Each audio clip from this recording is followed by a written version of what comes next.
Captain's quarters. We're here, Cantina crew, all together. Here we are, and we are locked into an autopilot landing sequence to land on At Achraan to talk about another episode of What? Wait, I thought we were going to At Attin. You thought we were going to do that. And yeah, this episode 5. 4. No, 4. Don't get ahead of myself. Halfway mark. Can't say I remember no. At Attin is the title of the episode, which is probably my favorite line in the episode that gets repeated numerous times. Yes, it's like a hinge point of the entire episode, which is amazing. Yeah, I really enjoyed this episode. It was interesting to sort of land on inverted world with the French resistance, but it was cool. Like I liked the vibe, and the Daniels sort of just crushed it. To see a linear story from the Daniels, I thought was just something wonderful to be told. Sort of like a classic we'll get to it. Sort of story from them, live action story from them was so interesting. I thought they just crushed it. Kind of a Neil-centric episode too, which was like, I've been waiting. What did you guys think? Yeah, I mean, I've been waiting for the Neil episode forever. So let me take. I'm going to take a slightly different approach to this. Not negative. But one thing I want to say about the Daniels is I was also going like, this entire episode, I'm like, this is really like kind of straight down the middle. Let's go, like, this is not what I was expecting from them, but well directed, like really well put together. But like you said, linear storytelling, and then there's a moment at the end of this episode where I'm like, oh, there they are. There's the Daniels. Like they like the with the 33 confrontation at the end, which we'll talk about. It gets very Daniels. Like there's a couple of neat directing tweaks in that. Are you talking Eopies in the fog or a certain? No, like after, like when 33 goes bad at the end, there's a real scene there. But so I'm somewhat more mixed on this episode, mostly positive about it. I am feeling personally a bit of pacing issues possibly going on, but I realized here's my question, or here's my thoughts on this. It depends. How I feel about this episode depends on whether this is a 8-episode miniseries or if this is a series that's going to have a second season. If it's going to have a second season, I love this episode. This episode's great. If this is an 8-episode miniseries, there's a little bit of fat that could have been trimmed. Can I like sort of concentrate your argument a little bit more into something that I feel like is what you're looking for out of the pacing, which is, I think, more paced out moments with Jude Law. Like you're kind of like, Jude Law just disappears for large periods of time, and you're just like, I want to know more. Like, who is this guy? And now it sort of feels like there's a magic trick going on, where it's like, if you kind of did let his story bleed into the fabric of the show and the kids and all that stuff, like it wouldn't feel like we now know there's some sort of like two-hander thing happening with him, where there's something else that's to happen that he's just shrouded in mystery, and they're like literally shrouding him in fog at like the end of this episode. Yeah, I feel like we got about like a fifth of his full story in there, and then he drops like little eggs like right at the beginning where he's like, tastes like ashy dust, a lot like my home planet actually, just like thrown in there, and you're like, I wonder if that's gonna be important. Like I don't know, just kind of cool. But then like that's all we have to go on. That's it. Yeah, like we're not giving much, and so when we talk about pacing, it's almost like, what's going on with Jude Law? Like, if there's a second season? I get that you're holding back so much here because you're not just going to have a massive reveal and then dispatch with the character. Like that's, unless he dies, there's a sacrifice play. I mean, that's in the cards for Star Wars as well. And like you can spend more time on characters like Neil, who again, favorite character. I love we get more Neil, but it's also just like, it's just like we're meeting these French resistance. Again, loved it, but I'm also like, what are we doing here? And then like literally, if you were to take the beginning and end of the episodes, that's the only thing that moves the plot forward, the entire mystery plot forward. It's about 5 minutes of this episode. Ben looks like he wants to come hot right. But again, trying to take away this idea that it's just 8 episodes as a single episode television, I thought was really, really good. Yeah, that's my thought. All right. Yeah. Sure. I feel like you guys are punching above my weight class as far as breaking this thing down, but to me, it felt like, yes, it was like, all right, we've now gone on the side quest, and I think it's like, I think the Daniels have 2 episodes in a row, right? It's this one and the next one, so they may have a little duology here. We can double check that, but I'm pretty sure that's the case. We'll double check. I believe so. I will double check. I know the but writers I just feel like, the only thing they have left to do is sort of reveal Jod's like sort of deal, and then reveal the deal with the planet, and that's it, right? It's Jake Schreier doing the next episode. Oh, okay. So not the Yeah, and the next 2 episodes are written by a different writer than the first 4 and the last 2. So there's like this 2-episode different writer coming in. So I expect something different. Oh, okay. But so anyway, yeah, was Lowry and John Watts the only people that got 2 episodes then? Yes. Yes, I believe Correct. so. And then we got yeah. Anyways, so I just feel like I think we're gonna get a little episodic stuff going through here, and each episode is the more I watch this, Adam, the more I think you were really onto something with the the Wizard of Oz thing.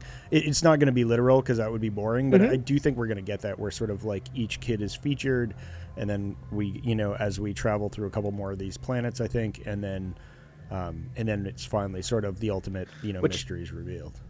Yeah. And I like that conceit, right? I like the conceit at the end where it's just like At Attin's coordinates are gone, but we have all these other coordinates, and we have to assume every planet is a carbon copy of the other planet, so we'll just go to another one. And I am really looking forward to seeing like the different ways these planets have developed. So they've got 4 more episodes to do it. That's what I'm saying. It's like, and they have enough time to drop like breadcrumbs for 4 episodes before we get a big set piece or whatever. If we're gonna get that at the end.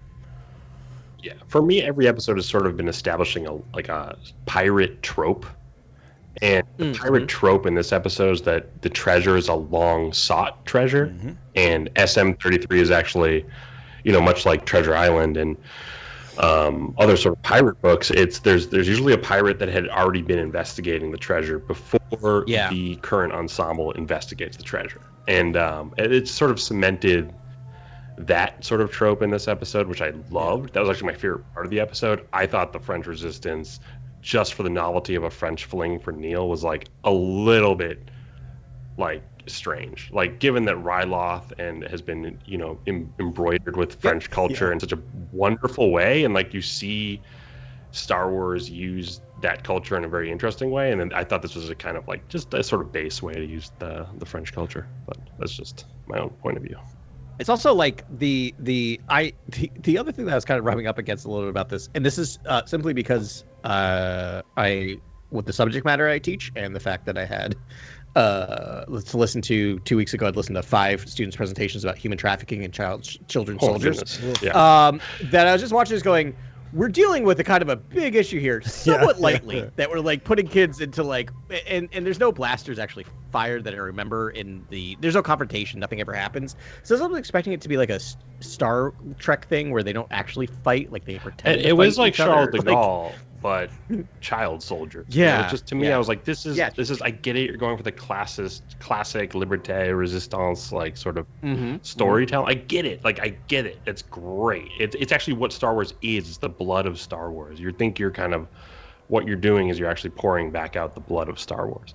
And I love that approach. But like, to me, it was just like, I didn't get the child soldier aspect of it. There was nothing interesting about the Troiks or the Hatton. I was just like, they're very one-dimensional, sort of like warring factions. Like, they're not the Brackens and the, Harlaws? What are they called? What are they called in Game of Thrones? the Brackens and the Blackwoods. The Blackwoods and the Brackwoods. Yeah, they're not like, there's not like a lot of depth to what's going on or why they're fighting, and then the kids are investigating why they're. Neil really has a really fun sort of heart-to-heart talking about. Yeah, Neil's great and everything about him. To me, it felt very much like an early Star Trek episode, even like Next Generation, where you just kind of land on a planet, you get this very basic French introduction to this culture, and it's a lot of like whatever. But like, again, a lot of great moments. I thought the acting was great. I really like. I feel like I'm coming down. I feel like you and I are maybe feeding on each other a little bit because I'm not as negative as they probably sound. I think that whole interaction between Neil and then these soldiers was I think it's just laying some breadcrumbs for and the treasure is the friends we made along the way.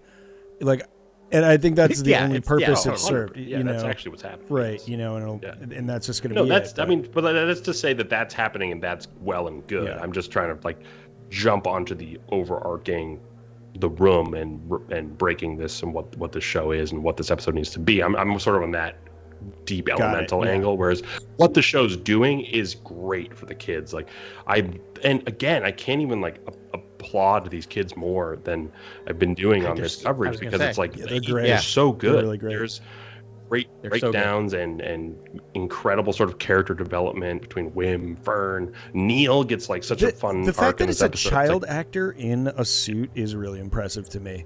Yes, because it's. I mean, granted, he's probably got like 3 guys that are controlling his face, but like still, like he does a great job delivering lines, and it's cool. The other physical, like the hands thing, he's like, slap ball below the head, the hands, and he's like, slap ball. The biggest fight I've been in is with my brother. Took my protractor, stole my protractor. I saw. Oh my god! So I saw the actor who portrays Neil like in doing the press stuff, and I'd assumed that he just provided the voice, and there was a little person in the suit, and then to find out that he's actually in that suit is amazing. Like it's great. Yeah. Right on, man. I also love the amount of parkour. Yeah. The for parkour exit. Sake, that she does like 4 times. I was cracking up by the 4 times. So it's like, that's really good. Yeah. It was like Power Rangers, French Resistance. It's like, oh, my revolutionary girlfriend, I'll miss you. And see, that's I thought the novelty aspect that they were going for was, she's this bold revolutionary sort of fighter, freedom fighter. Right, but like kind of iconic. For Star Wars, right? There's all this. It's Star Wars is mostly about revolution and all those things, and so it's just kind of funny to see like a, chubby kid in overalls like meet one, like come to face, and it's that juxtaposition which shows them like how much they've actually missed. There's definitely a Star Trek-y vibe, like Adam's saying too, where it's just like landing, in Paris circa like 1941. Like. Yep. Right on. So where do we? I mean, so I. The first thing I remember was that line from Jod that was like, it tastes like, like the ashy dust, a lot like my, home planet, actually. Do you want to talk about that, or do you want to just keep going? Oh, is that in the beginning? Does he say that right off the bat? When they get off the ship. When they get out right off the ship, Yeah, I think a lot of people are trying to do some solving about his backstory based on that, but I don't think that's much to go on. No, other than unless he's the captain and he's been brainwashed, which is sort of crazy. Okay, so now we're getting into fun territory. Like, we do get mention of an older, deeper, later in our conversation, we'll probably talk about SM-33 and sort of his prior captain, and who that could be, right? That's one of the big mysteries, right? Yeah, because it seems to be like a real big setup in this episode. It's like a massive setup. But they're not teasing it. Like, they're not really laying any things down. The thing about Smee to me, or 33, is this, like, he is such an odd looking, and I talk about this every episode, he's such an odd looking droid, and he seems really old school droid. So like, I don't know if this ship is not like, if he hasn't been stuck on this planet for 1,000 years, right? Like, it might be that long. He does look a little bit like, remember that talkie droid that we saw in the comics that ended up like fixing Lobot? Oh yeah, which is the High Republic, right? A High Republic droid. No, it was like when they get him, right? Wasn't he like? It's so it was ancient. It was like 20,000 years old. But the design's not entirely dissimilar to Smee. Yeah, and similar like Huang, which that's on my brain because I just got the black series figure. But like like very like you could see a lot of like the joints and a lot of like it looks more robotic. Pistons and hydraulics most droids and stuff. Look. Yeah, exactly. So Jod talked about the ash, and the first thing that popped in my head is like, well, this is part of the Mandoverse, and we do have a lot of talking about the raising of Mandalore, and if he was a Force-sensitive kid who grew up on Mandalore, who hates Jedis, right, for the most part, or at least, is he an ex-Mandalorian? Yeah, that actually puts the show in a really fun relationship with the Mandoverse, in that like it won't just be Sabine, Bo-Katan, and others who are looking to lead the Mandalorians. Like, this guy could come out of the woodwork, basically. Yeah, and be kind of welcomed, right? Because like they're now Din Djarin and the others are more welcoming. And he's a Jedi, like, Force and users. They're looking for a new Mandalore, but Sabine obviously her Force powers are coming along as well. So it's like I'm all for Sabine. Dang, Adam, that's a great call because if you look at the animation for the new Mandalorians, the Disney Mandalorians, they all look like Jude Law. If you look at under Duchess Satine, it's like they have the same hairline. Yep. It's like bright blue eyes. I do need to hear Jude Law say Mandalorian. Like I do need to hear him say it at some point. Yeah, that'd be great. I will say for all of our listeners, I have a 0 batting average when it comes to predictions for any Star Wars show. What Adam and I really need to do is just. I'm hoping I'm gonna get one of Ben, these. what is going to happen in the show? Yeah, Ben's what's gonna happen. I mean. What is the call? I don't know. I think, disaffected. Actually, because they do need to come up with something creative for Jod that's more than just like, I didn't join or I was left behind or something, I don't know. I don't know what his. I have no idea what his deal is, and I love that. I have several ideas and no clear front runner, right? And same thing for who's the captain, right? That's another big mystery. And then, what's the deal with these jewels of the Republic, right? That's the third. Those are the only 3 real big questions they have to answer. And, I don't know. I mean, there's a lot of good things. I love High Republic I really like Old Republic for this would be really cool if you start putting the scale of thousands of years in there. It's interesting. And yes, then please. Yeah, we need to talk about that. I think that's the timeline is great importance. That is while watching the show, and I'm constantly referring back to the timeline itself, the book I have, and what I know about this time, and it's like, and what this is the High Republic when At Attin, all these treasure worlds were sort of secreted away. Like when did that all happen? Like you could think like post Nihil attack. Right? Like, is that when they're like, well, we're vulnerable, so we're going to hide these Wim says away, something and they cut him off at some point in this episode where he's like 400 years ago when the jet, and like someone's like, stop. Yeah. And I was like, wait, no. Yeah. No, let him talk. He did it another time too. He's like, oh, wait, is this one of those stories where you're having a revolution against the adults? And blah, blah, blah. Ben lurched forward. Yeah, I did. I was like, oh, buddy. Yeah. You're like, wait, keep going. Yeah, what? Go on. I mean, but that's like another trope that he was like, it was a little bit of a wink and a nod to the audience. It's just like, oh, is this going to be that story? And just because it's like, no, it's not. So my brain, as I said earlier, is that's when I'm like, oh, we're doing Star Trek, because that's literally a plot of a Star Trek original series Star Trek episode. So I was just like, sort of like, is that like a reference to that, or is it just like you said, it's a trope? It's a trope though too. So but it probably started there. Lord of the Flies. I mean, or Lord of the Flies, I guess, but they didn't really. Yeah, and so that is early on when they're all walking around the planet for the first time, and like, it is like Terminator post Judgment Day. Like when they get there, it's just like it's just like looks awful. Yeah, the playground is no longer intact, but instantly recognizable to the children as just designed exactly like their home planet. Yeah, it's like their home, but just dystopic, and that's the episodes. They land on this sort of dystopic version of At Attin, and this planet's called At Achraan, and there's a bunch more planets that were. They list them all off at the end. Yeah, I bet one of us has them. Yeah, and by one of us we mean. Yeah. Oh well, let's see. At Attin. There's one like At Alu, I think. Yeah, I had to watch this on my phone the first time, and I couldn't read anything, and it killed me. And so when I watched it the second time, I was like, all about that life. I do. Well, what if Jod's a Strandcast clone of Palpatine? Because Ashy. Oh, I love that. Yeah, I love it. It's like Ashy there. We really need a bingo card or like a. Oh yeah. Because like we could work them in. I have them all here. The Strandcast deserves stories too. All right. Or human lives, as Blue Coon would say.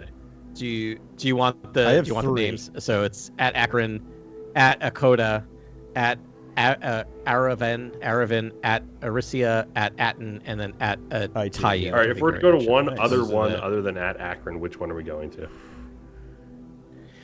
A Tayu sounds like a pretty great, because it sounds like a Treyu, which is like from Neverending Story. So that's my goal. They're going to reference. Yeah, I think they mentioned At I2 and At Arisia and At Aravan. Arisia. See, I think Arisia is like worth going to. Yeah, that's a good one. I think I wouldn't be surprised if we saw 3.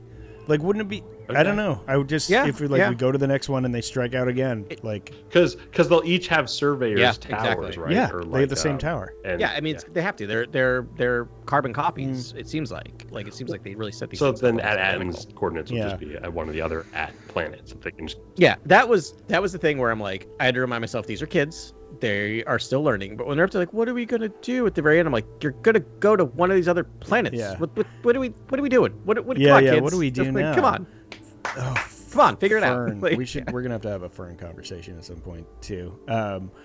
Captain Fern will Yeah, have you I wouldn't know. be surprised if there was like a montage and they hit a bunch of these planets and then do something else. You know, we're gonna tie in. Oh, please don't montage me. don't do montage that. you. Okay. Don't do that. Don't Rise of Skywalker me. Like let's let these planets breathe. fair. Let each planet breathe and have it be a puzzle, right? Like SM-33 probably sabotaged a bunch of these planets, and we're gonna find the one that he did not get to destroy the Right, but coordinates, I don't think they sabotaged those planets because, you know, Smee was saying like, oh, and the last time I was here, we had to sneak past these guards to get to the thing. So I think it was more about hiding the planet that they found than actually interacting with these other folks. I mean, it could be each one has its own specific flavor that sort of tells more of the story, but it could be really repetitive where they all kind of are just broken and desolate and they're like, oh, what's this? And then they go up the tower and then they leave. Well, it's funny because they did already set up in the last episode, right, that all of the other jewels had been destroyed, right? Raised, destroyed. But I mean, I guess you could say that they destroyed them in different ways. There could be other things, but it does lead you to be like, well, you're not going to go to one that's going to be like a glistening planet of like a utopia, right? Like they're going to be different, I'm guessing, different flavors of dystopian places, but I don't know. I mean, is there just one that's going to be all beasts? Is there just one that's going to be all creatures where it's just taken over by all the creatures of the planet? Would be kind of fun. Yeah, it's worth mentioning the fact that we do have a main character in Neil having a main role with another character and they're just acting across from each other and it feels perfectly natural, I think is a huge accomplishment for Star Wars. Don't you think the next one they need to see is the hyper efficient version of their world where it's like people are almost robotic and like insensitive or something like that, where it's like, whoa, this is like, oh, there's truly gonna be a droid planet, right? Like a hyper version of their planet. I know, because we just saw the dystopic version. Like we're gonna see something new now. Like all the themes, everything about it has to be completely different. I'm looking for the like actual quote here. I think it was destroyed, but I don't know if it's more nuanced than that.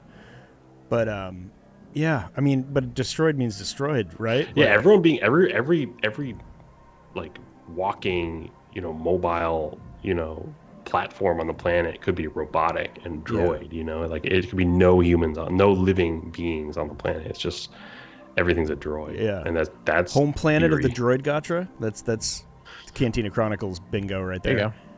There you go. I'm starting to think like SM-33 Smee and his captain were droids, or like droid pirates or something like that. Like, because I'm like, could droid pirates have set a precedent for the pirates surrender or die, and then could this droid leadership and this weird old treasure planet sort of program, could that have also been droid run, and could droids be gotta be careful about droids?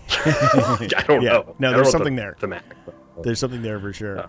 Ever since hearing Adam's droid theory, I was like, and then could the surveyor be like a Huyang model, like an old droid that we from the past, that would connect. We'd be like, oh, it's like Huyang, and we know Huyang's this old. Like, oh my goodness, these planets were settled a long time ago. It like instantly, it's almost like visual information. That's like, you wouldn't even need to do a lot of like the forced sort of storytelling. You could just show that, and we'd be like, oh, that's an old droid. Like, we know that model, That would be fun. I wonder how hidden these planets are too. Like, I wonder, like, maybe they were destroyed, leveled, and then someone came along and found them and just was like, oh, these are hidden, I'm going to stay hidden out here. And like it was used for a different purpose.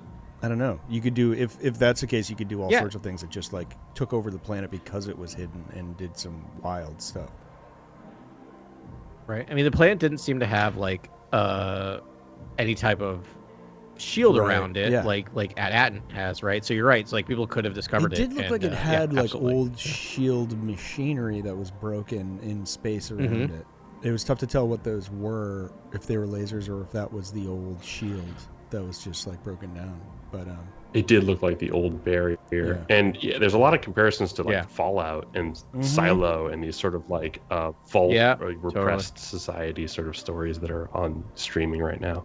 And Fallout had a really great reveal of like what is the sort of like at the top, behind the final door kind of Oz thing, and it's like this show is like banking on its Oz reveal, which is, like it's really gonna bank on this maybe a sort of two-pronged reveal of like Jod and this surveyor and the captain. So it's triple pronged, right? Even the captain, the old captain, that was pretty much set up in this episode. We're going to learn the identity of the old captain.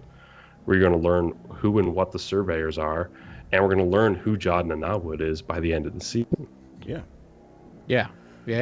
I can't wait. And I really think Fern's mom, like Farah, I feel like she has another part to play in this. Yeah, it's more for her to do. Yeah, we'll see. I mean, you said Fallout. Like, I wonder if these are vaults in a certain, was this an experiment, that some people did a long time ago with the 8 planets and just like 8 of them. It kind of feels like outbound flight almost. Like it's kind of feels like that book a little bit in terms of like a public project, Right. Remind me the secret project. It was like a giant ship. Right. Is to go to the far reaches of space with like colonizers of the Republic, and it was like a science experiment, and to boldly go. The ship was one of the and it was like prized in multiple starships. Yeah, and it's connected. Timothy Zahn wrote the book. It's connected to the Zahn trilogy, Thrawn trilogy, because I think the Jedi on Outbound Flight was Sabath, right? Sabath, whatever his name is, before he was cloned. So yeah, it's a Zahn book. Well, a lot of fun things there. What else came in? So we stolen Eopies. So we've got the story of that we didn't see about Jod. Jod's going through his stuff, rifling through the things, finds the cache, realizes that Smee knows more than he's letting on, tries to tease it out. And then we get one of the best lines in a Star Wars ever, where he's like, comes out, they see the warriors, and he's like, you know what? Just shoot me. That was great. Yeah. It was a great moment. Very Han Solo. And I really do think Han Solo is the secret sauce of Star Wars. The older I get and the longer I love this franchise and think about Star Wars, is the more I think about how Han Solo represents just a sort of like chaotic and neutral selfish guy out there for himself that's adjacent to the fairy tale, the classic fairy tale, and who has to get won over by it, and right? yes, and then takes part in the fairy tale as he's kind of a to me that's genius. That's the most genius part of Star Wars. I don't think, and I think you got to start that from the beginning, like they're doing with Jod. You can't like in the 11th hour make Poe a smuggler. I think like what they're doing with Jod and making him a Han Solo from the beginning is very fun. Like I really like. No, I 100% agree, because you think about the 6 other movies, like the prequel and sequel trilogy. There's no real real Han Solo in those movies, and I think it's missed. Like you feel that missing a little bit. I mean, in the prequels, it's a little more understandable because you're so focused on the Jedi. You can't really have that character. It's hard to have that character in the Jedi. Yeah, George wanted him in there. He wanted like Han on Kashyyyk and all this. How can I get young Han? Like, how can I get Han into this somehow, some way? And he's just, there are drafts with Han Solo in the. Yeah, that would have been third film. That would have been rough, I think. But yeah, because he also would have been a kid, and like you don't want to. There's Ian McKellen concept art for like that Han Solo too, which is really fun to look at. I think he had long hair and sort of a Tarzan vibe. It's very cool. It's a vibe, but it's obviously not. So he totally. So wait, hold on. So that means he would have totally taught the Wookiees how to do the Tarzan yell that Chewie does in Episode 6, right? Like that would have been the origin. That's what George would have done. We all know that's what George would have done. He has the most famous yell ever when he charges those stormtroopers in A New Hope. It's kind of legendary at this point. It's so good. Yeah. That's funny.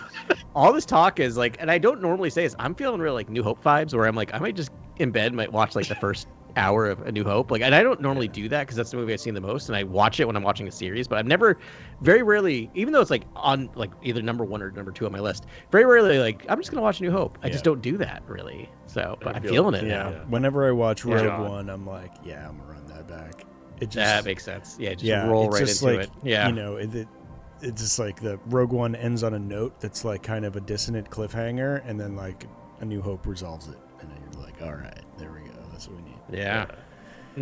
I would love to see the third act of Rogue One in IMAX again. Like, I would just love to see that. Like, there's nothing like that, honestly. It's a beautiful movie. They should do a re-release with Andor coming out. I wonder if they will. They might do, because they're doing so Revenge of the Sith they're doing the 20th anniversary of Revenge of the Sith. 20th, right? No.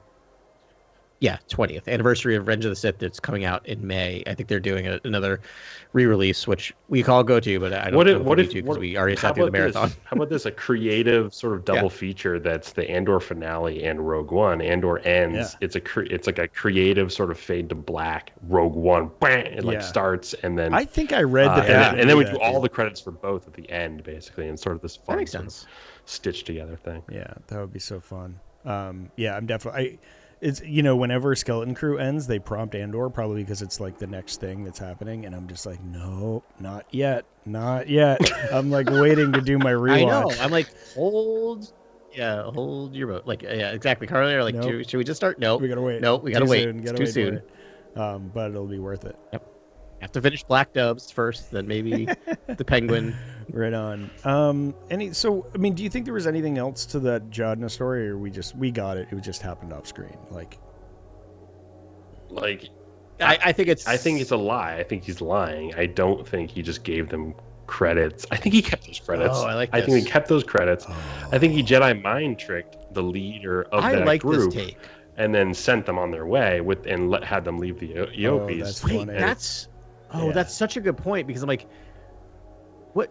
So did they have any contact with the outside world? Do they talk about trading? I think they talked about trading, right? With the Eopies, he says, or not? Or am I thinking he something did. else? Did they talk about the French guy said the only trading we do with off-worlds is furs for munitions. So I guess there would be need for credits, so they would like credits, but like I like this take, Grant, because I'm like, I just took it at face value because that's who Jod is presenting as, but I like the idea that he's trying to hide which is a very Han thing to do, right? You hide your noble intentions and you play up the scoundrel side. But I love the reveal. I love the episode 1 reveal of Jod coming through the mists with an Eopie. It's very similar to the Gungans coming through the mist, right? Like, I love that. And the hero moment of just to be completely deflated with like, no, I gave money. Yeah. I just bought but it. It would. I wonder if I love that, Grant, because I definitely thought, I'm like, oh, did he just mind trick those guys into doing whatever? But I didn't really do the full follow that thought down the rabbit hole, like what it could mean. I mean, if anything, that could be more, I don't know, scoundrel-like, to just, because what if they kind of come to and are like, wait a second, where are our Eopies? And then challenge, get into another battle with those people, and he's pocketing the cash for whatever reason, Yeah. There just wasn't enough credits to go around. I just don't know. I just don't understand. Is anyone else really stressed about their credits? 30 soldiers and 8 credits. I was like, yes. I'm like, you have $8 and you're just spreading them everywhere, and it's that's important and that's very valuable, and stop it. I know, it's like we're the adults in the room. I'm just like, she's got a whole lot. What are you doing? What are you doing with your cash? Like, come on, like you gotta be.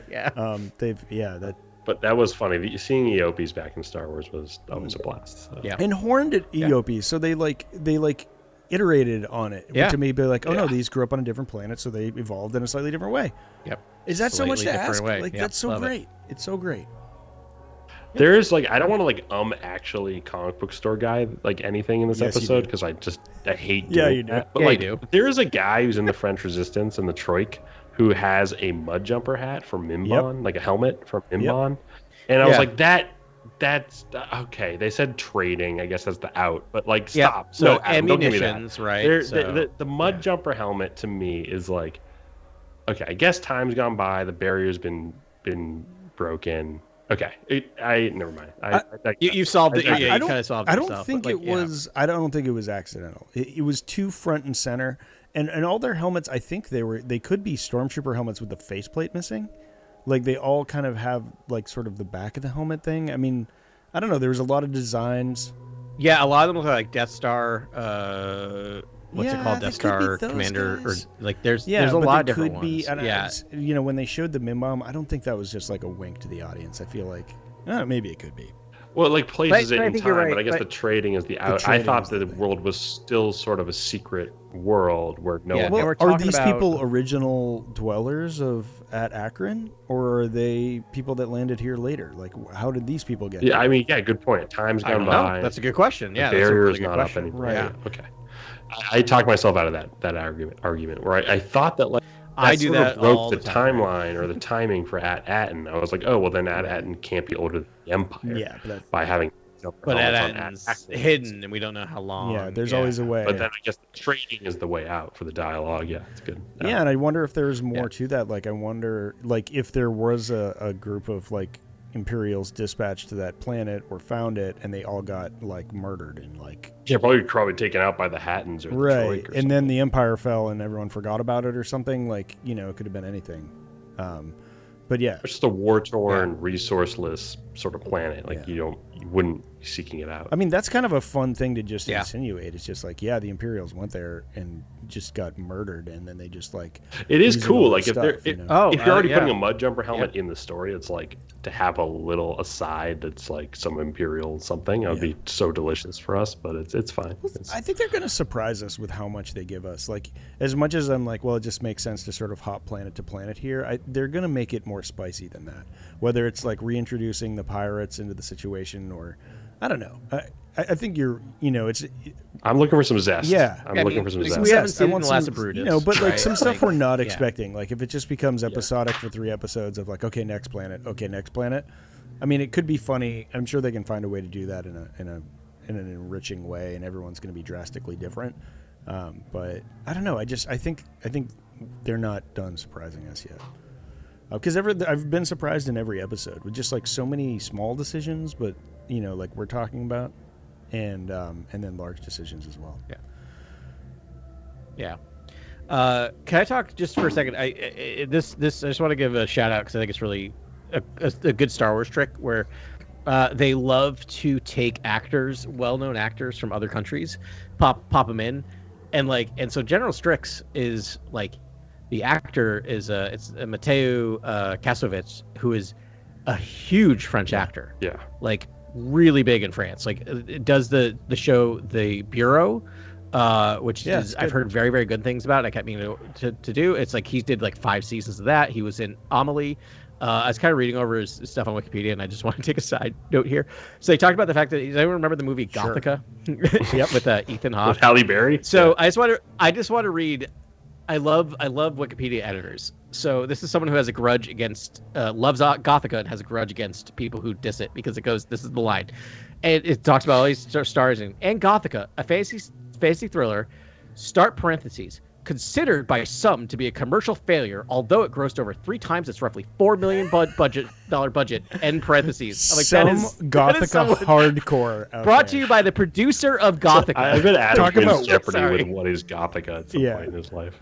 Yeah, but like talk Yeah, about the like sorry. well I just actually. What love is that. Gothica? It's like you were the I only love that person to know parentheses. that. I like the person who wrote that is like so like it's got to be like it's either Robert Downey Jr. or actually the producer of Gothica. Like who remembers? That's hilarious. Oh man, I kind of want to like edit it I'm again. excited for RDJ. He's won his Oscar. He's come back to super. He's like, let me step out of the nothing else to superhero prove. limelight and win an Oscar real quick. Yeah. and then I'll come. Yeah, Right. let me just do one film. Let me do one thing. Win that Oscar and go Right right back. back to the other thing and make my billions. It's I the love it. most I'm just gonna step monetized over film in here and win an history. Oscar, and then I'm gonna come back. It's insane. I hate to derail you, Yeah. but what did he win an Oscar for? Uh, Oh, Oppenheimer, of course. Yeah. Sorry, brain not working Yeah. good. Far. Anything else to say about this episode? I'm trying to think Yeah. here. My mud jumper helmet was Well, a huge note that now me too. I actually self-argued away, so we're good. Okay, we're good on that front. It's okay. Okay, we're good there. All right, Racist here, averted. I have one quick comment and then a question for you. One quick comment. I think there's more alien species here than there is in. Yes. Well, Ithorians. there are Thorians on. There's an At Attin. Thorian in the tank. It was There's- Rhodians. Oh, well, that's right. I forgot there's a thread. What else? I don't think there are Yeah. Rhodians. on the Rhodians, other right, ones, right, and right. There's definitely one here, and Nope. there was another alien that I didn't recognize at like a stall, and I didn't recognize the species at all. It was, Isn't there a Clatuinian general soldier next to Strix at some Ooh, point? or something? maybe I didn't see. Yeah, I think so. Okay. All right. That was the comment there, and I think that's great. They're letting all the aliens do all the things in this series, and I love that. So good. What's the canon for? What do you think about that the giant cannon that she's like, hey, check this out? Yeah. Oh, I mean, I it's like in I the assume these planets almost have it's like very Fallout. It's like even the schools have these giant like Yeah. AA turrets. right. It's It was like yes, that's a good point. It was in the weird. Yeah. I mean, is this like another layer of defense if they were invaded that they could just use these super weapons? Probably. To just like, and they're on the roof of I every mean, that just school, which shows is kinda that fun. they're. That's what makes me think it's it's like separatist. super. Like it's like the more we talk about Republic, I'm just like, not even separatist, but like like people concerned about the Republic who then are isolationists essentially. When the Clone Wars begin, they're sort of like, oh, we've got to like. Yeah. But again, I guess that's soon. No, but I think you're right. I just go back to more High Republic, right? Post Nihil attack, right? Yeah. This fear leads to isolationism happens at every country who ever goes through war, then immediately goes through a phase of isolationism. It's like the most predictable thing you've ever seen. And like for the Republic to do that, hide away these things, and then put like cannons on the top of the schools, it's like the same thing as having like, bomb drills, atomic bomb drills in schools, or like right? Like it's this fear. 600 AD like Viking raids essentially, and like the invention of the highway in ancient Britannia. You know what I mean? Like the invention of the highway was to stop pillaging, and like the auto turrets on schools are probably used for Nihil attacks, which we know were, barbaric and sort of done in a sort of like ambushing sort of style that you'd need turrets everywhere to combat a storm cloud or whatever that. Or to dissuade one.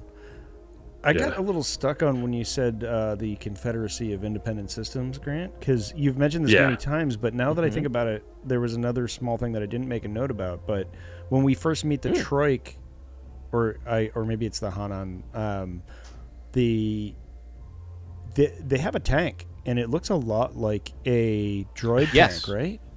Yeah, it does look. And I'm very sorry, I don't similar have to the droid official tanks and, designation for that tank. What? Yeah, it's like an AAB attack. How dare tank. you then? It's not really a droid actually. It's actually a tank manned by droids. Yeah, so it could be manned by men. And I mean, it could be that they bought that, on the, aftermarket or whatever. The same thing as like. Oh, and that stuff's all over the galaxy, right? We already saw Jod, prod a battle droid earlier. So I mean, that stuff's everywhere.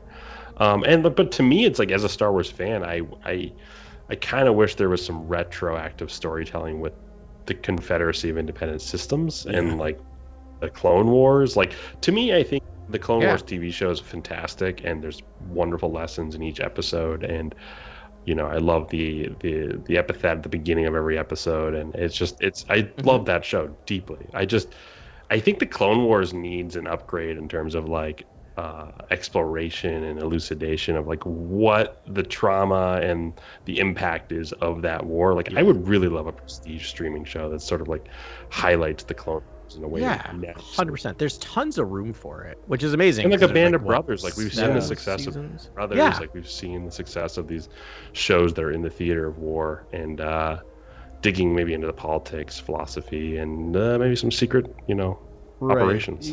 Grant, you've mentioned this countless times over, the 370 odd podcasts we've done. But but I think I finally get it, which is like, hey, bringing up the rear here. But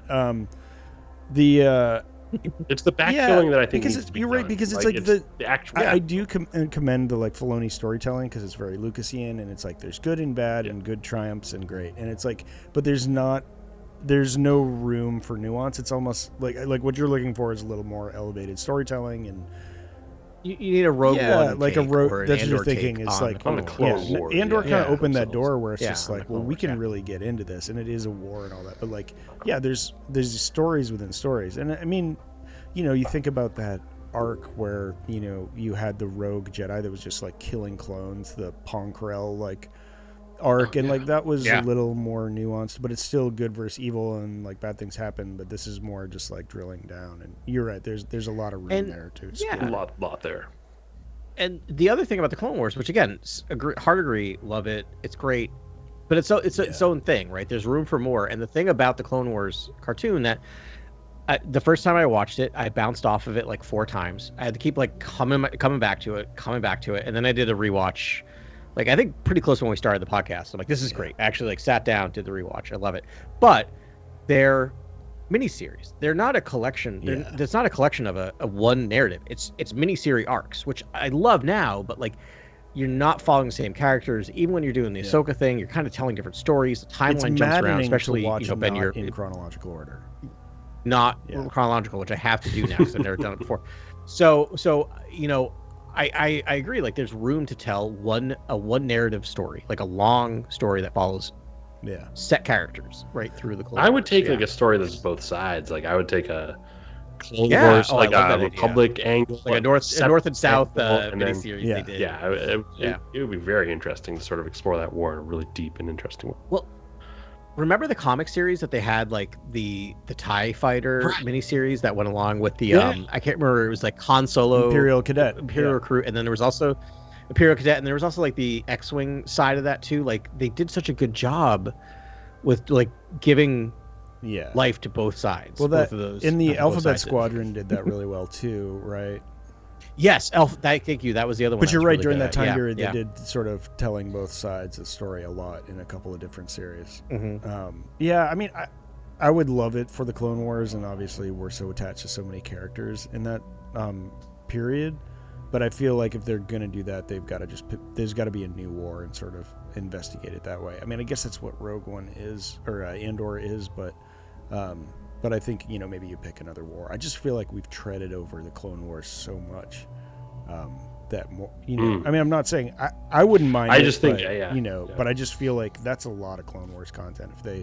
But it's in the well if they want to do it. No, I think, Brian, I think your opinion is shared by most of the creatives involved and executives involved, because I think they are hearing that fans want something new, and so I think the Clone Wars is like a hard steer away, like right now for the creative direction of Star Wars. But like, I'm a longtime Star Wars fan, and for me, like, if I saw a trailer set to like the Tenet music of like Clone Wars stuff happening and giant set piece moments, I would be like, oh my gosh, where do I sign up? How do I watch it? Yeah, a live action Clone War would be ridiculous.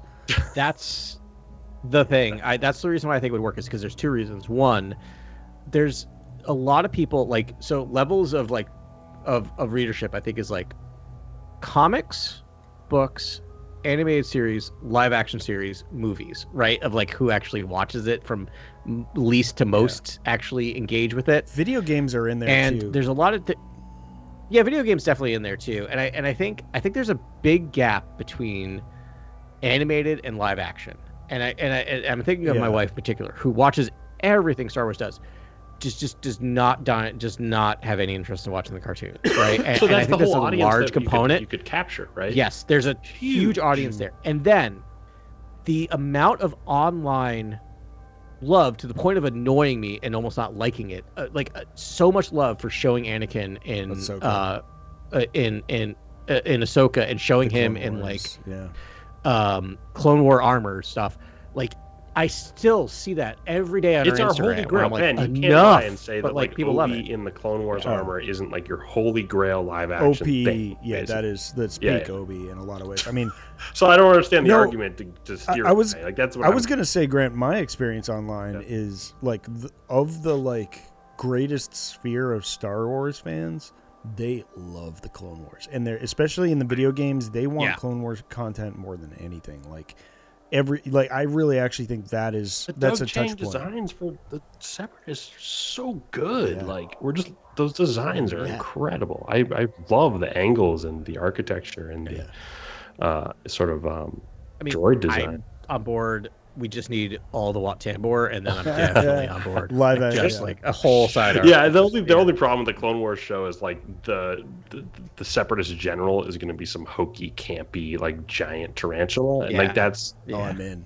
It's not always the best. I feel like we gotta figure out Star Wars.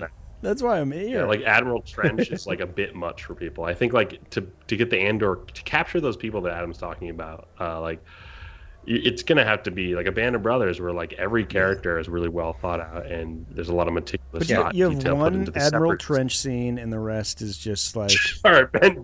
Yeah, and then you have Admiral humans Trench or like or easy, because you also have like the thing. Again, that's whole grill stuff. You're talking about like Grievous and Trent and like all like Kraken. Like all these characters are Ventress. But like there's just so much in there. But like again, a Clone Wars show to me would have to be like you're saying, Ben, new location, new characters. New characters. I think just a Quinlan real like Voss adventures. Like that's or the thing something is, you can have one like, in that show, but it has to be earned and like make sense and just end in applause. So like there's one character that can maybe pop up in this Clone Wars, this hypothetical Clone Wars show, but like no. That's the thing. Like we should never see Grievous. We should never see Trench because that's too high up the ranks, right? Like these are the grunts, right? Like we follow the grunts through it.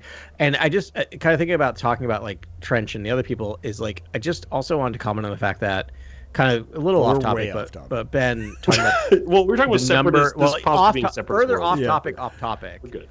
But like the number of aliens in the show that we've mentioned a number of times is not lost on your general Star Wars viewer. Again, as my wife is like the bellwether for this thing that I test, where she just I didn't say anything.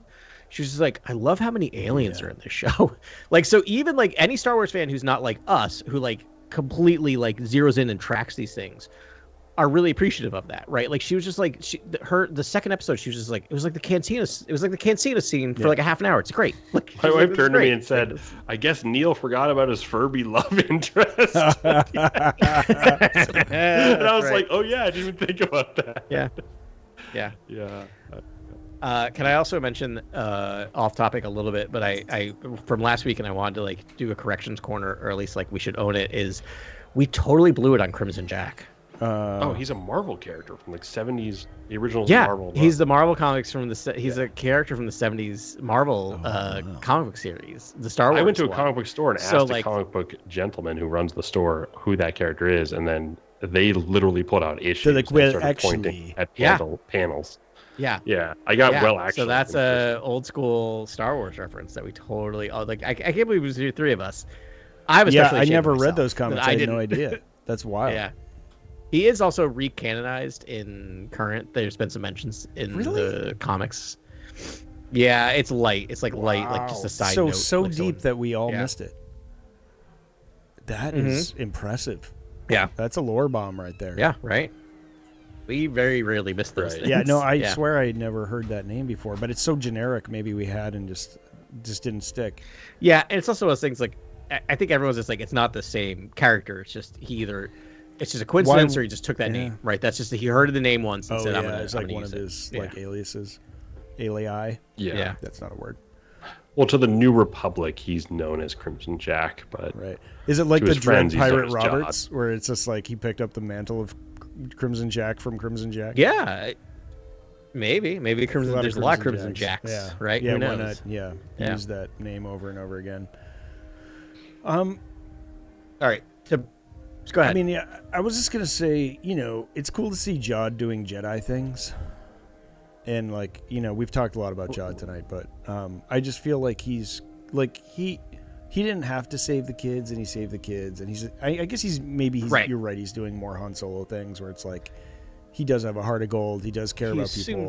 Yes, he's in the first. Those kids are the key to At Attin. The kids are the key to the treasure, right? So, but I like that because you still don't know this deep in where his loyalties lie, and I like that in this character. Where I'm like, he could be doing it because he's a Han Solo type who has a heart of gold, or he just knows these kids. He just wants the treasure, right? And that's why he's doing it. But it could be either one or both. Qui-Gon vibes off him because I'm like, Qui-Gon would just like, he doesn't want to do the flashiest thing. He just needs to like resolve the situation, whether it's through gambling or whatever else. Yeah. And he was like, listen, I've got to save these kids. He figured out what the dynamic of the place was, where the kids were, and he solved it with a couple credits.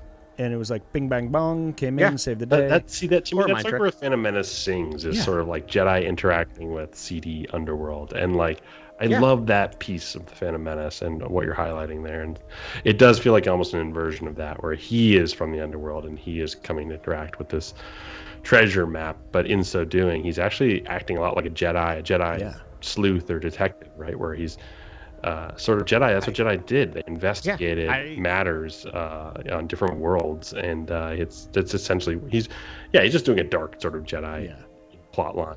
Yeah. Right. I think we talked about it maybe before the season started or episode 1 or 2, but I really think this is his Jedi origin story. This is where he learns to be a Jedi, right? This is where he learns to do the honorable thing and the rewards of doing. Yeah, because isn't he a wink? Like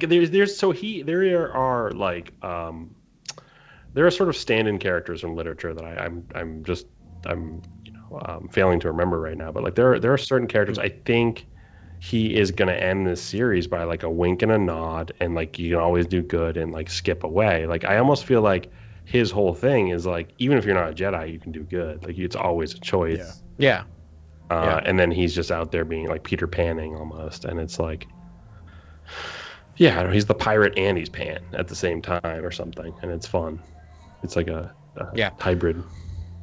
Yeah, totally. Yeah. So Ben, you said earlier we should talk about Fern. Let's talk about Fern for a second, because I feel like last episode was KB's story in a lot of ways, right? We got a lot of KB in last episode. Yeah. And we got a lot of Neil in this episode. Next week's going to be I was going to say the exact same thing. It's got to be. Yeah. Because it felt like they sort of led into her own inner turmoil at the end of this, and she's just like, I'm faking it till I'm making it, and I'm a little over my head. But then she does sort of figure things out. Yeah. I'm like, it's not if I only had a brain. It's like it's like she's looking for a place she's looking for a focus, right, in her life. Like she's got all these skills, she has all this ability, and she just doesn't know how to focus it in the right way towards something that's important to her. And, she does ultimately save the day, but I did feel bad. Poor Wim. He was such a foil, like, this whole, like, episode, and he was just like, you're amazing. And he's like, he really, like, idolizes her in a lot of ways. I mean, that's why he was helping her the whole time. And it was kind of cruel how blind she is to that. I think, by the end, she'll recognize that, I don't know, that he really does, like, look up to her. But, I thought Wim was being authentic, and she's just like, you can't tell me what to do, you're just manipulating me, and like, and then she's like, oh wait, actually that's a good idea. And, actually it almost gets them all killed. Yeah. But, yeah. I know. But she's going to be the one who also figures out the beginning of episodes, we have to go to these other planets, right? She's going to be the one that says, like, we got to do this. So, yeah, I agree. I feel like, I like that character arc of hers, like just so uber confident, and have that have her confidence shook, and then kind of solve the riddle, and then put him into bigger danger at the end is kind of amazing. Speaking of which, I love the fact that by the end, how many times they say can't say I remember no At Attin. Can't say I remember no At Attin. So literally Carly at the same time is like, he can't say because he's not allowed to say. Like we were like by the end, because they say it so many times, or and I just love that little like twist of just like that phrase that we've heard since episode 2, right? Episode 1 or 2 when we first meet him. That's like one of the first things he says. What always works is when a place plays tricks on you. He's like in the beginning of the episode, he's like, planets like this, like At Achraan, play tricks on your mind or whatever. Like got my memory circuits twisted, and I was just like, this always works for me when someone is being like. Basically, like bombarded by the planet and sort of their memories on the planet and the strange sort of circumstance upon being there. It's like that always works. It set up the mystery in such a beautiful way. I love that intro to sort of the planet. Him saying At Achraan as our introduction to where we are. And Jod is like, wait, what? Yeah, it's a great way to do the reveal. Yeah, that was a great reveal. Yeah. No, it's I love talking through these episodes with you guys, because it always happens where I'm like, I love this episode. By the end of it, it's great. I just was watching it on the side of my kind of have it rolling on my iPad next to us so I can refresh. And the other thing that John just said that I forgot was like when he rescues them, they're like, "Thank you," and he goes, "Yeah, of course." But he says this in a very throw off where he's like, like he doesn't take it, and then he goes, and then Captain Strix goes, "You sure you have these kids rather than our best hides?" And my favorite thing, he goes, "How many hides?" Yeah, that was so good. And then he does, and he's clearly a joke. Like, and he does and he does a good job though of like the uncle dad jokey moment, and like that he's actually joking in the moment. But the moment before, literally like seconds before, he's just like, why are they thanking me? Like, this is this is weird. They're like, luring just, us in, though. He's so totally charming, and you just like his character, and you like him, and you want him to succeed. He's a villain. Like he'll be. I don't think they're gonna stab us in the heart like that. Not this show. I don't think so. And buddy. I think you're both right. I think there's gonna be. Like, I think the kids are gonna. Like Wim's going to be told nothing's real before he finds out everything's real. Like there's going to be a real breaking moment for Wim. Guys, no, this is Star Wars. It's the first Star Wars. It's the Han moment. He's going to say, "See you around, kids," and then he's going to suddenly come back right at the last minute to save them. Right, like that. He's going to pull the Han he turns the ship maneuver. around. Are you saying he turns the ship around and drives to the airport? Yes, he does. Like, it does happen. 100%, right? But he's gonna abandon them and then come back and rescue them. Like it's gonna happen. No, that's definitely gonna happen too. Yeah, no, he's gonna do something villainous and then come back and do something good. Yeah, exactly. That's it. Yeah, it's very. Yeah, I think that's what. I mean, I think that's what's gonna happen. I wonder. Because it's a healthy dose of stuff we expect to happen and want to happen happens, and then a bunch of stuff we didn't expect to happen that sort of enriches things in a good way. Yeah, perfect mix. I'm also thinking like if Jod gets to At Attin, is he going to lower the barrier for like a raiding party? Like there's a danger to Jod infiltrating At Attin. Yeah, in my opinion. Yeah, like that's what I'm worried about personally. Like. I'm nervous for him to get there. Me too. I don't want him. I don't want him to get there. No, charming dude. I don't think he needs to be there. He has no place. Right. He's still got some growing to do, but his trajectory is promising. But you're right. Like unless the droid does run the planet and only Jod can turn off the off switch because we've seen him do it already, and it's like that's to me, it's like maybe that's why he does stop the sort of authoritarian sort of surveillance state that's happening there. Maybe he's needed for that. But I could also see him being like, kids, help me lower this barrier so I can have my pirates. So I can the gold that I promised pirates long ago, I can finally pay give off to them. His debts. Be heralded as a great pirate king. Deathmark is not an easy thing to live with. I wonder if some of that stuff happens because I think we haven't seen the last of the pirates. For sure. No, we also need to investigate you don't introduce a Brutus and not. We've investigated the Surveyor's Tower. I wouldn't be surprised if the next episode we're actually in the barrier system and what the barrier is like itself. Like we don't know what the barrier is at all. No, we don't. And this episode, we didn't do any flashbacks to At Attin. But it would be weird, right? But we didn't see the parents. This first episode. I'm glad we didn't see the parents because it feels more adrift and lost in space. It feels more like, why are we going back to At Attin? It feels like missing that. It's a cop-out of the whole feeling of being lost in the Star Wars galaxy. I agree. But it's interesting, right? Like I think they did a good job I agree. of I'm not a being huge like, fan. The parents know. The parents care. They're limited by the, whatever the... not the Grand Superior. What's his name? The administrator? No. The supervisor. Supervisor. And that's sort of like, and that's just where they're at right now. It's like we could. By the way, we do see a statue on At Achraan. Its head. With head broken. Captain Headless. But it's interesting. Captain No Head. King No Head or whatever he says. And I was like, King No Head. To me, it's like, is that the supervisor? Like I was. Why is that statue erected? What is that? I was very like, this is interesting that we don't see a head on the statue. That seems very telling. Like being like 400 years ago in like the temple. I was like, whoa, keep going about the temple 400 years ago or whatever. The Jedi. Yeah, I mean, and then it was gone. I was like, I guess that's like one of the mysteries too. But I'm like kind of convinced that the captain is the, like, I guess not necessarily like. Who's the captain, and then who's the supervisor? And are there? I forget how many planets are there. Are there 9 or 8? What? But like, do they each have their own? Yeah, 8 or 9. Do they each have their own supervisor, or is there one supervisor? Like, there are 6. 6. Okay, 6. So it's like, well, if it's a droid hive mind, there's probably one in multiple droid bodies. Yeah, there's one. Which is At Attin. It's the. Is the central hub. Oh, Adam's theory is just growing and just developing. Great theory. I love it. Prepared to be disappointed. Yeah, I know because I'm thinking it's going to be like just a big time actor who's just like hired to be this fun, like strange. It's an Anzellan that's probably. like, hey, very.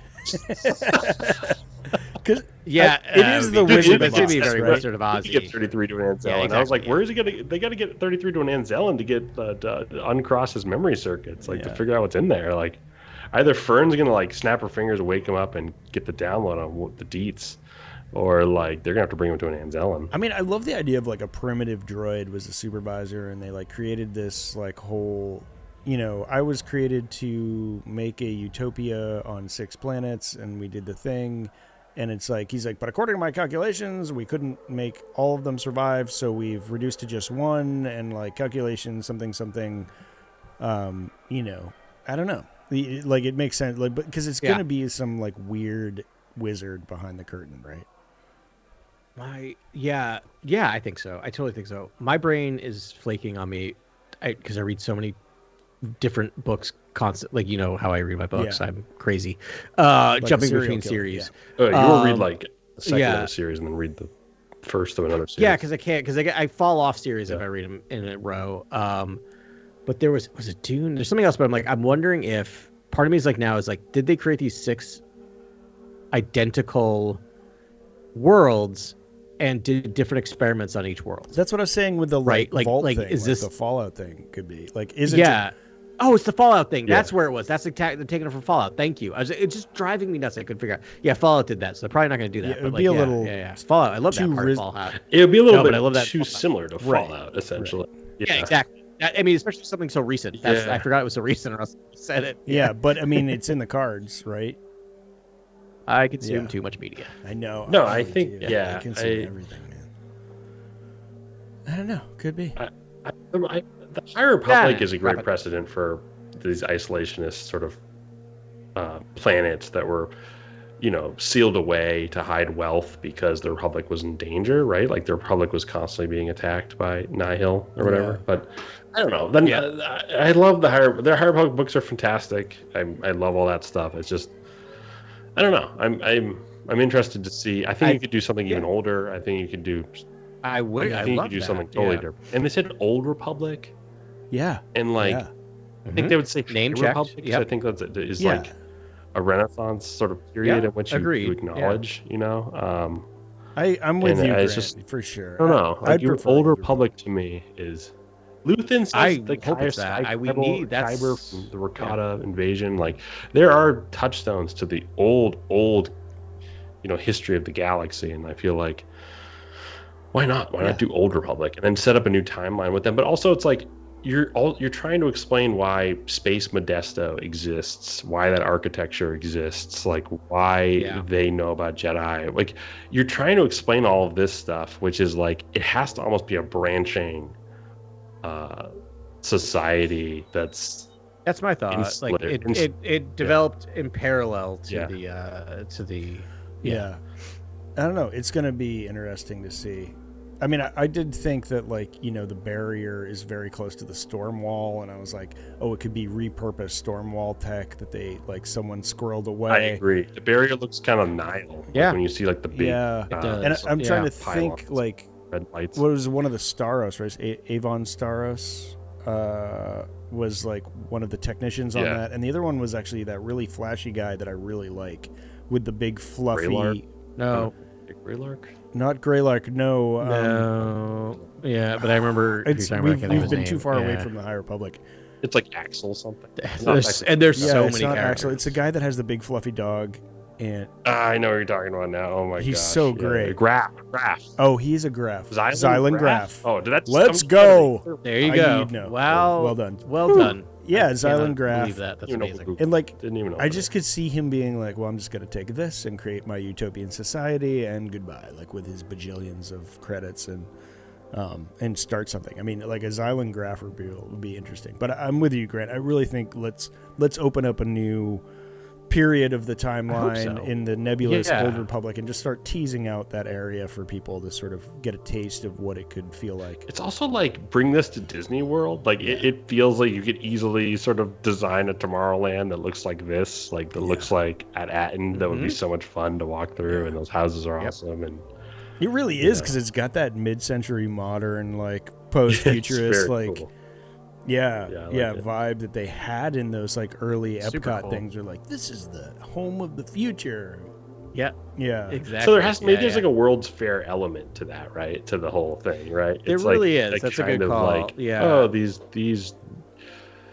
these societies, these colonies will go out there and seal themselves away, and each one will be safeguard some sort of treasure, and at the same time they will be bastions of like efficiency and greatness and excellence.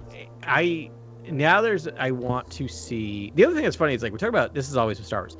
We talk about At Attin, we talk about an entire planet, but we only ever see like a city and a suburbs. And part of me is like, that's all that's on that. Like that's the only part that's actually did anyone like, else think that like they were actually on At Attin, but like on a burned out half of the planet?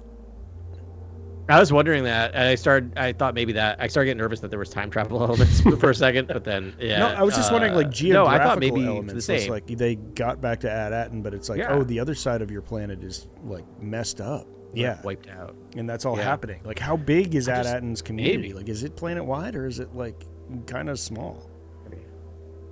Yeah, I don't know. It's so unclear, and I love this idea of like the World's Fair and Epcot because like, all I want now is to see an aerial view of the city because I'm like, because I would not put it against the Star Wars nerds to actually use like Disney's experimental prototype City of Tomorrow Epcot like. Because it is a central, like, if you ever saw those designs, which anyone wants to have a fun 15 minutes, look at the history of Epcot, because Epcot was not supposed to be a theme park. Disney actually wanted it to be a living city. He had developed this, and there was actually like a central hub with all these buses and trains that would take people from the outer suburbs and go under. It was all circular. It was all built around circle with the central hub where the work area was. And then he died, and then his brother made it to a theme park. But it's true. Wow. That's exactly what happened. Like Roy Disney was just like, we're not gonna make money off of this. Let's just make it a theme park that everyone in the 80s thought was the most boring thing ever. But it could have been amazing. But it could have been amazing. It does feel very, when you look at it, it feels very like scary utopia. Where of like this feels very, but it feels very similar to what they're doing here, which is interesting. Yeah. Anyway. No, that's good. I could go deeper on that. Jenny and I were just talking about like the 15-minute city and like urban planning tonight, and like that's like what people are trying to go towards. And the place where I was for this past week was far from here, and it was just, I was like, who planned this? Because it feels like every other like suburban town I've ever been in. I could be anywhere in the United States right now. It's just like so generic and like soulless as opposed to like actually having some thought to urban planning. But I'm not going to besmirch whatever that fine town's name was. Anyways, do we want Curmudgeon's Corner? I mean, McCluskey's No, I think Clunk Corner was basically my Mud Jumper's helmet that I was going to be like, this cements that this takes place in the Imperial era, and like I was going to be like, and like therefore the Jedi, like this Rex cannon, I was going to be that guy for like 20 minutes. But Grant, I'm not letting that stuff go by either. I am super highly attuned to just like, don't ruin my canon. Like, don't you dare. Like do something but they're so far past that. There are teams of highly paid people to prevent that from happening. Filoni would never let that happen. Pablo would never let that happen. Kathleen would never have it. Like, there's no way at this point. I feel well protected, and I feel the Justice League is work. They're doing incredible work. It has to be on purpose. It's. I don't have a pacing issue as much as Adam. I talked about at the beginning. It's more of a.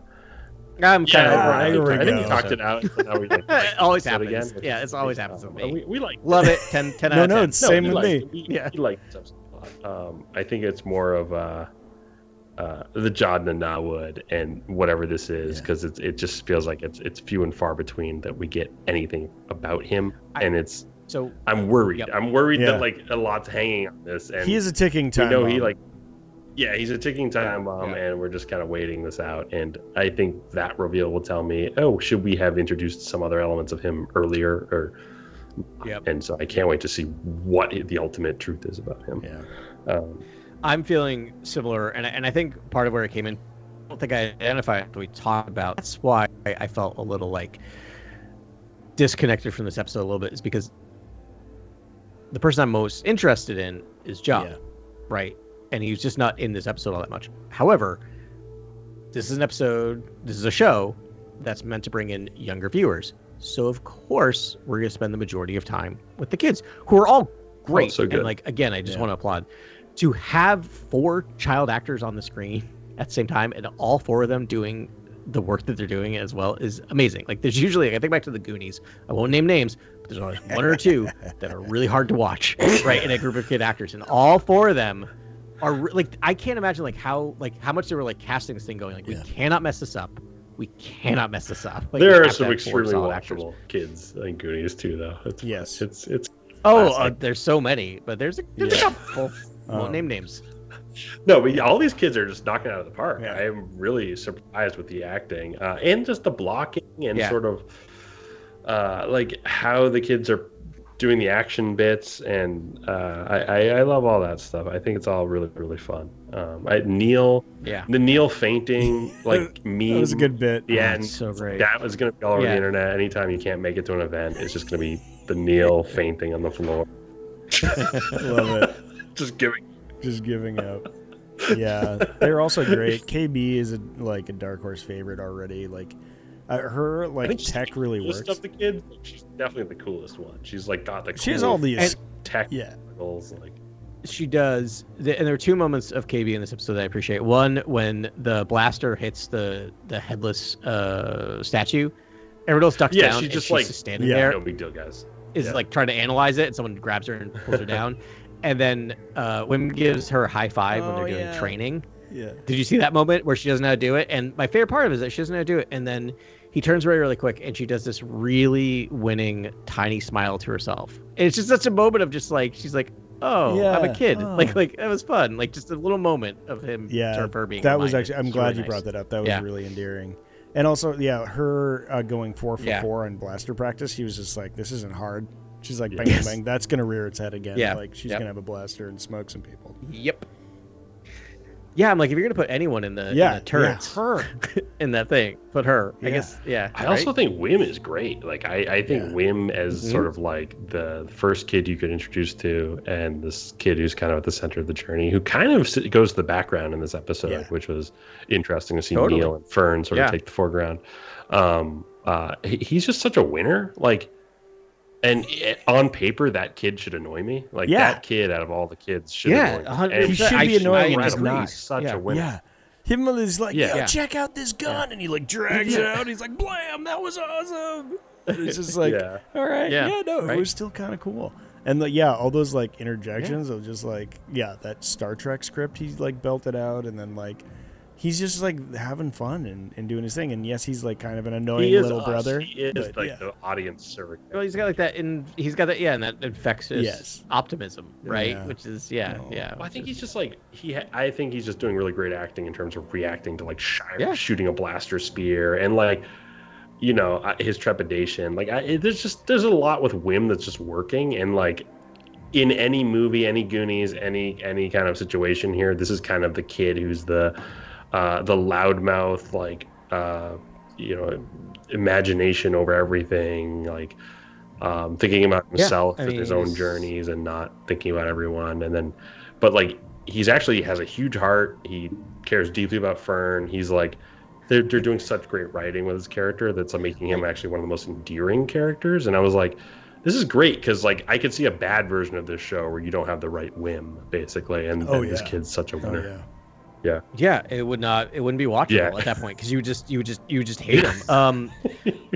What's interesting is like this thing is just so much the Goonies, and I know that's not anything that's really that amazingly said, but I'm mapping it because again, the Goonies is probably the movie I watched the most as a kid, like to the point where my parents paid $100 to buy the VHS because I rented it every weekend, and they're like, we're bleeding money, and like 100% Wim is Mikey, right? Wim is the Sean Astin character, right? And like Fern is, I'm gonna say this, I'm not, this is gonna get kind of whatever, but she's the Data, right, character of it, right? And like Fern is Mouth, and Neil is Chunk, right? Like it just it maps on it kind of clearly, except they're not annoying.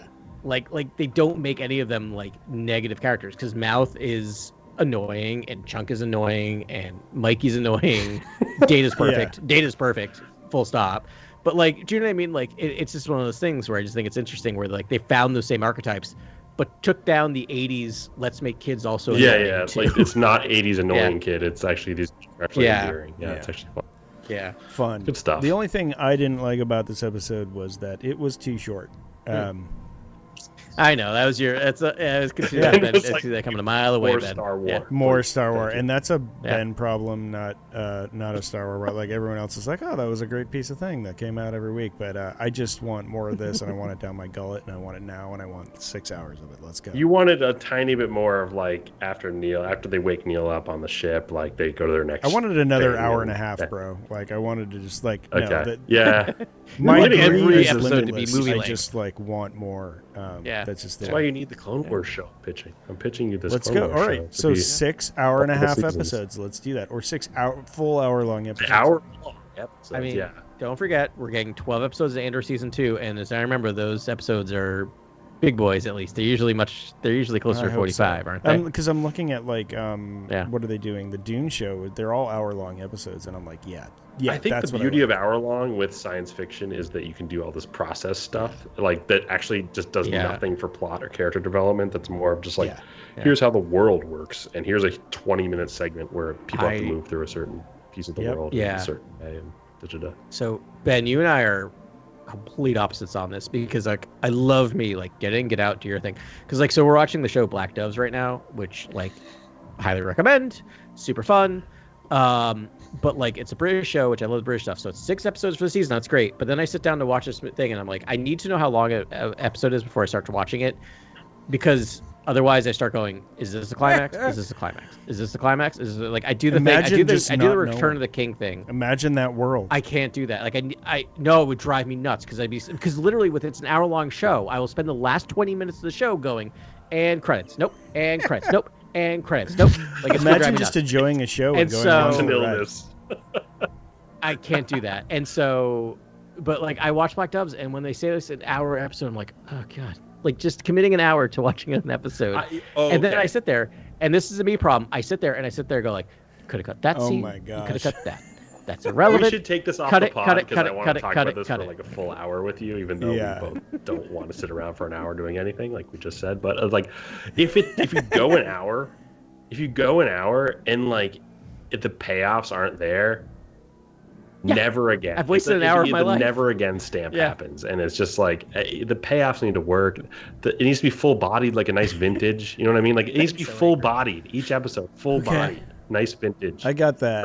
I have flavor. faith that they could make an hour payoff, but that's just my appetite. But I do, and Adam, you're right. I am exactly opposite. I intentionally do not look at the timing because I don't want to know when the thing will be over. And actually, I think I was a little relieved when they did finally go to the Forsaken Tower, because I wasn't sure they were going to move on to that next point. Actually good to get there by the end. Yeah. I will say, like, I think a lot of it's based on the show. Like, I like the Mandalorian shows being 30 to 40 minutes because I think they're faster, they're pulpier, they're whatever. And Andor, give me every single episode of Andor an hour. And I will live in that world, and I don't mind it slow paced. I don't mind the conversations. They're all so that's kind of right, like I'm there for the exactly, and they're also well written, and you're just involved in the talking. Because like, don't get me wrong, like we've talked about it. Like, I love the movie Rope, which is just like a single scene of people like in a thing in a room talking. When the dialogue, like I don't mind a movie that's just people talking. But the dialogue got to be there, and I'm not here for the Mandalorian verse. Mandoverse, no for the dialogue intended for the dialogue, right? I'm there for the storytelling. So this is the way. Is one of the greatest. What is? I don't even know how you do like. To me, because the brain trust is like Dave Filoni and Pablo Hidalgo, and Rebels and Clone Wars are like sort of major pieces in their portfolios. It's like, and then George also, it was his impetus with Star Wars to sort of make this, or Clone Wars, the Clone Wars series was to make a sort of serial sci-fi adventure show, and then even just in the big saga films, you get these operas essentially, like to pad out the running time. It's a big fantasy fairy tale opera.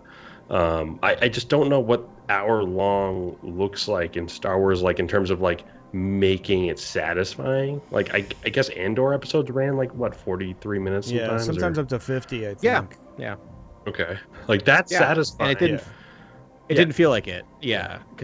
So I worry about long form and what they do to satisfy you there. Like, I don't even know what more Star Wars, like hour-long Star Wars looks like. Unless you do, again, like a Band of Brothers, like Clone Wars process.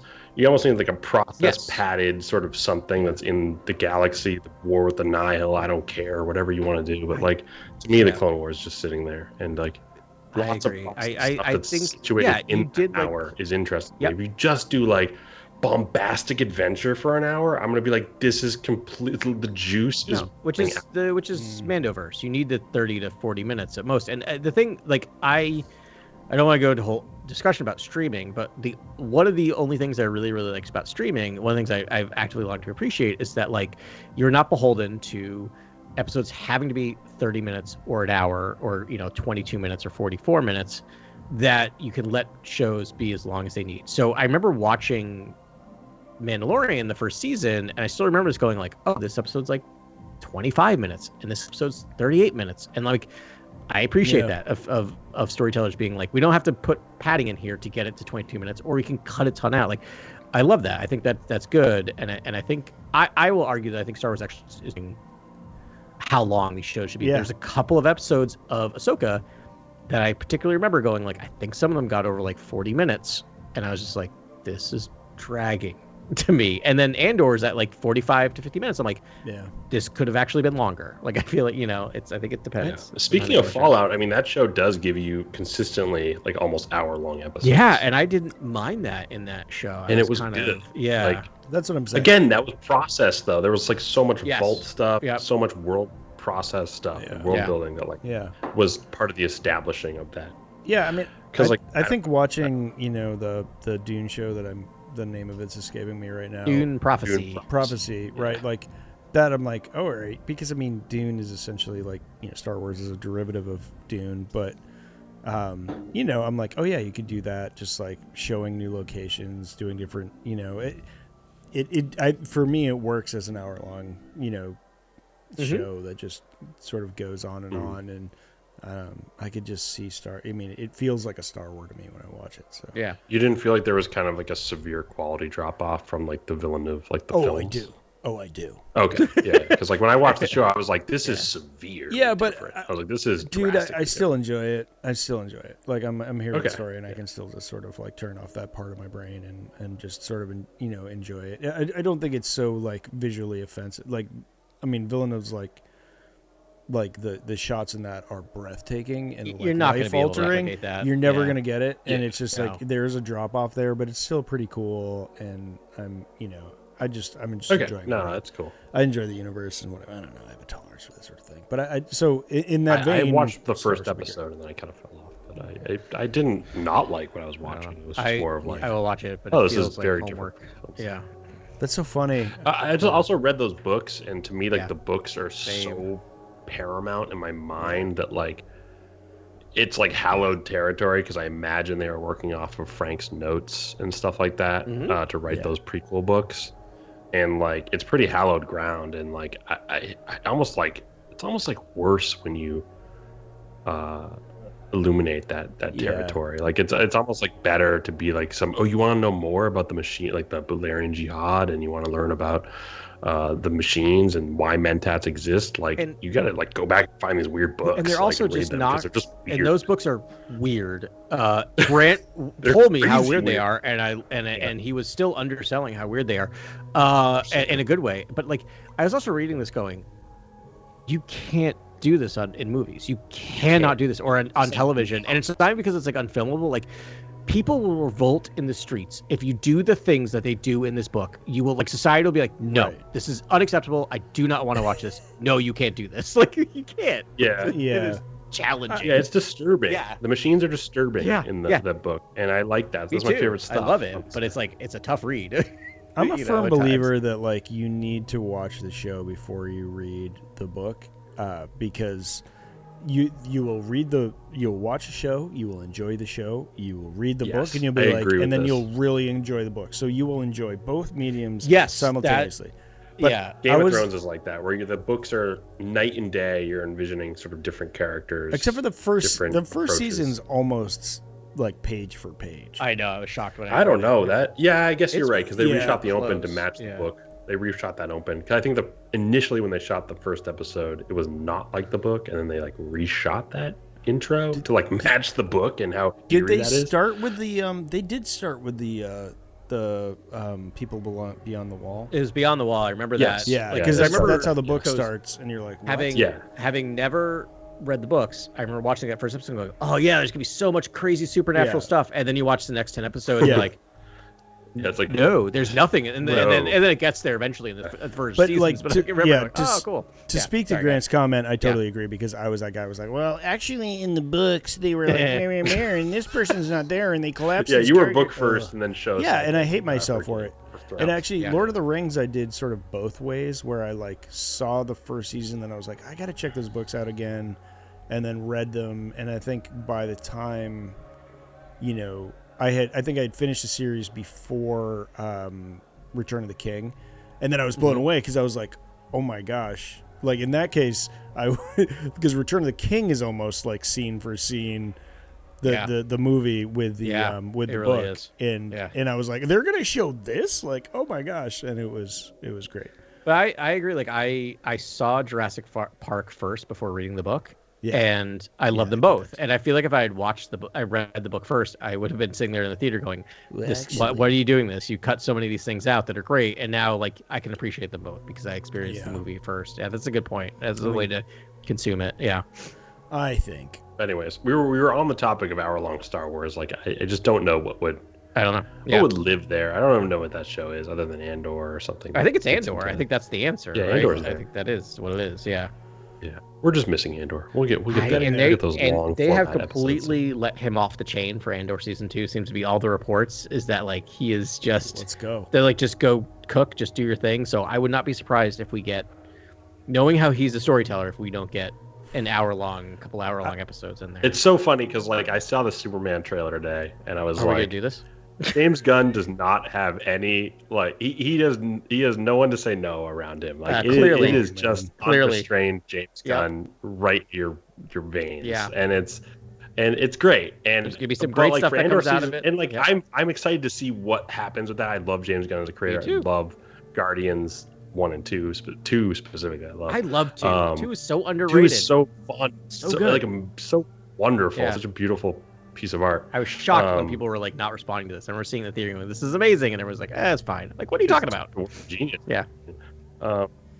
But it's just all yes men around James Gunn right now, and that's great, and I love that, and I can't wait to see how the DC universe unfolds. Like Tony Gilroy is one of those creators where like no, like I am happy like there's less people saying no to him. Give him like, the bag and walk away. People saying no to him, the better. Like he is. I just want to see.